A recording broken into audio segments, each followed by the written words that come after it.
Hello, my name's Stuart Chignall, and this is the 8th video, I think, in the series that we're doing on building a timber frame. It's mostly with hand tools. The shape of this beam, this part of the beam here, where this joint is going to be, is a bit different, which means we've got to use a different technique when we're laying out the joint.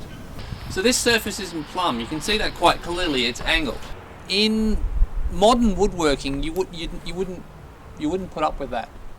But in this sort of more traditional woodworking, a lot of the carpenters didn't have time to get the four sides of the timber that they were working on perfectly square, and there was various techniques that they had which meant they didn't need to. The reason I didn't want to square this up or to get this surface plumb, I wanted to leave as much in the beam as possible. So we can't, on this side, we can just measure down the depth of our joint, which is 2.5 inches. Measure that down on both sides, cut vertically, and it's done. Simple. But here we can't do that. If we mark off from here and cut at an angle, or we cut straight down, then it's not that's not going to be the right. It's not going to fit. It's not going to fit properly. And this bottom surface of this joint, it's crucial to get this right. The shoulder of this joint has to be right, because it's the shoulder that's bearing the force from the press when the press is loaded. It's that surface which the beam will be bearing down onto and transferring the force into the timber here. So if this isn't right, then it's going to be more likely that the joint will fail. This shoulder on this side, it's really not that important. You know, we could actually even cut this here or here or here, and it wouldn't matter. But this one has to be right. This surface is angled, but what I've done when I've been dressing it up is I've made it flat. So it's not perfect, but you can see there that there's no real gaps under the straight edge there. So okay, so that means that if we were to mark a point on here and mark a point on there, we can fit that flat surface to the post. So having confidence in that, we can move on to the next step. So as I mentioned before, this surface is vertical, it's plumb, and the surface on the bottom, which is resting on the post, is horizontal, and we've got a nice right angle corner at the back here. And because that surface is we know is horizontal, and then mark a point just there. Now that point there will be touching the face of the post just here. We do the same thing on this side and mark that off. We then get our plumb bob and get the plumb bob so it's below the bottom of the post, and we just put our finger onto that line, of that mark, and holding the string just away from the face of the post on this side. And then we mark on the side of the string closest to me, just mark that a point on the corner of the post there, both sides of that corner. That's done. And then we come down and we just hold our fingernail on the very corner of the post there, right on the edge,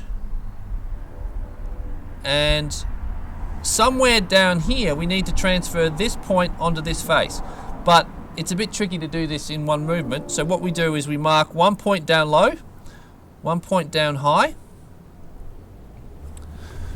and then link those 2 points up.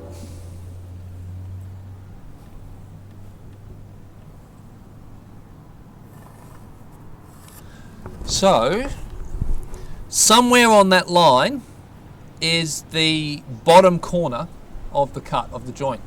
We then get our dividers. We've got our dividers, and we mark off on the dividers 2.5 inches. He says this is just fumbling that, and there's the train in the background.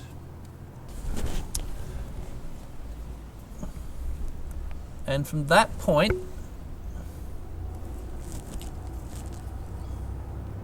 put the tip of one one end of the tip on one of the tips of the dividers on the corner, and then the other end onto that line, and that's where we need to cut down to. We link those 2 points with an angled line. Well, with a line that ends up being angled because it's, you know, the 2 points are at an angle. Okay. Now we do the same thing on the other side. Oh, bother.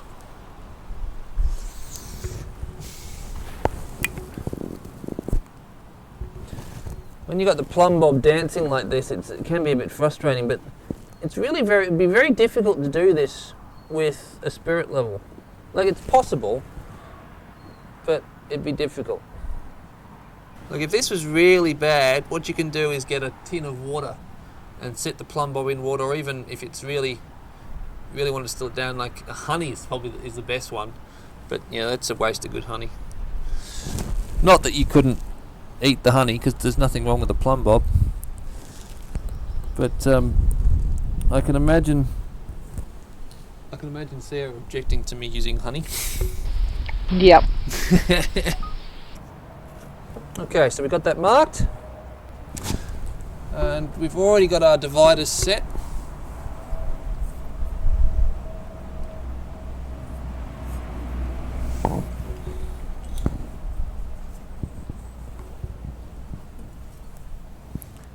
Just get it on the corner there.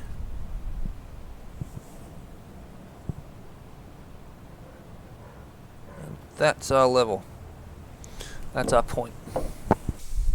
Now we link these 2 points up.